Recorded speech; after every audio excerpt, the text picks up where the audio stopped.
Olá, camaradas, bem-vindos a mais uma aula de história do professor Júlio César. O tema de hoje será a Revolução Francesa.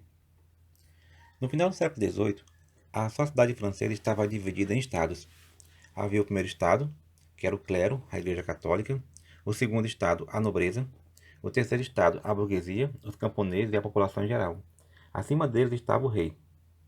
Nobreza e clero eram privilegiados, pois não pagavam impostos, recebiam pensões do Estado e podiam exercer cargos públicos.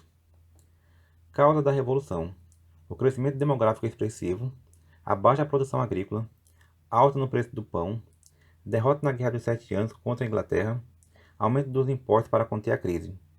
Os comerciantes industriais e artesãos tornaram-se vanguarda nas reivindicações. A ascensão econômica da burguesia, que era contrária à intervenção do Estado na economia. Em 5 de maio de 1789, foram convocados os Estados Gerais, algo que não ocorria desde 1614. Os membros do terceiro estado, a burguesia e o povo, reivindicavam o voto individual. Isso contrariava o clero e a nobreza que defendiam o voto por estado.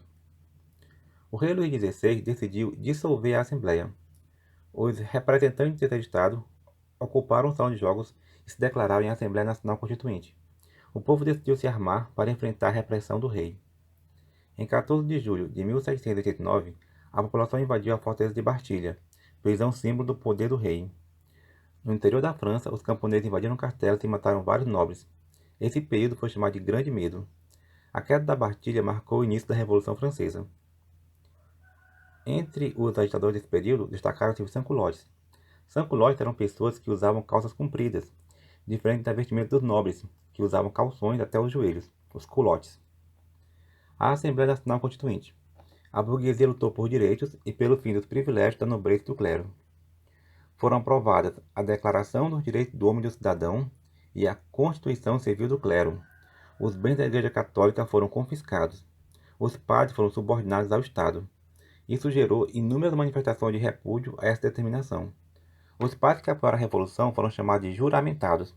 Os que foram contrários eram chamados de refratários. A França tornou-se a monarquia constitucional. O rei Luís XVI continuava reinando, mas perdeu o poder absoluto. Ele agora estava subordinado ao parlamento. Nessa época surgiram dois grupos políticos rivais, os jacobinos e os girondinos. Os jacobinos defendiam os interesses da pequena burguesia. Eram membros radicais do parlamento que se uniram às reivindicações populares. Os girondinos defendiam os interesses da alta burguesia.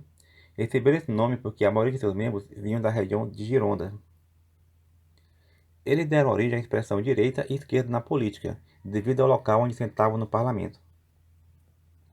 Muitos nobres fugiram para o exterior, onde buscaram apoio para tentar restaurar o antigo regime na França. Até o rei Luís XVI tentou fugir, mas foi capturado pouco antes de chegar ao Império Austríaco. Formou-se um exército popular na França, sob o comando de Robespierre, Danton e Marat, para enfrentar as nações estrangeiras. A Convenção Nacional. O rei foi considerado traidor e guilhotinado em 1793. Formou-se uma coligação de países contra a França: Áustria, Prússia, Países Baixos, Espanha e Inglaterra. Marat, um dos principais líderes da Revolução, foi assassinado pela jovem girondina Charlotte Corday. Os jacobinos dirigiram o Comitê de Salvação Pública, com o objetivo de defender o país das ameaças externas. Foi criado o Tribunal Revolucionário, que julgava os opositores da Revolução.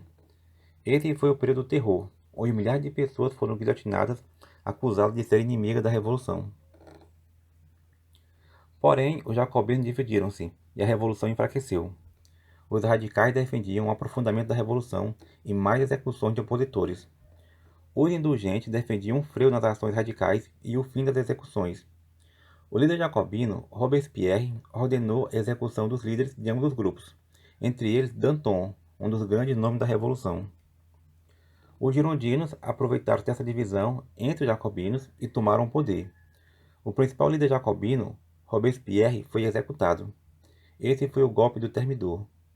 A alta burguesia começava a frear os avanços da Revolução. Jovens de direita agrediram e executaram lideranças jacobinas e sans-culottes. Esse foi o Terror Branco. O Diretório. Foi a fase final da Revolução Francesa. Os girondinos tentavam controlar a Revolução, mas enfrentaram revoltas internas à direita, que exigiam a volta da monarquia, e a esquerda, que lutavam por conquistas populares. Além disso, ainda existia a ameaça de invasão externa. A conspiração dos iguais. Em 1696, Graco Babeuf liderou uma revolta popular propondo uma ditadura dos humildes. Os revoltosos condenavam a propriedade privada. Suas ideias expressavam um ideal socialista utópico. Os revoltosos foram executados em 1697. O golpe de 18 Brumário. Incapaz de controlar a revolução, os girondinos aliaram-se ao jovem e habilidoso militar Napoleão Bonaparte e desfecharam um golpe contra o Diretório. Napoleão Bonaparte chega ao poder instalando um novo regime político, o Consulado, composto por 3 governantes. Esse foi o golpe de 18 Brumário que pôs fim à Revolução. Consequências da Revolução Francesa.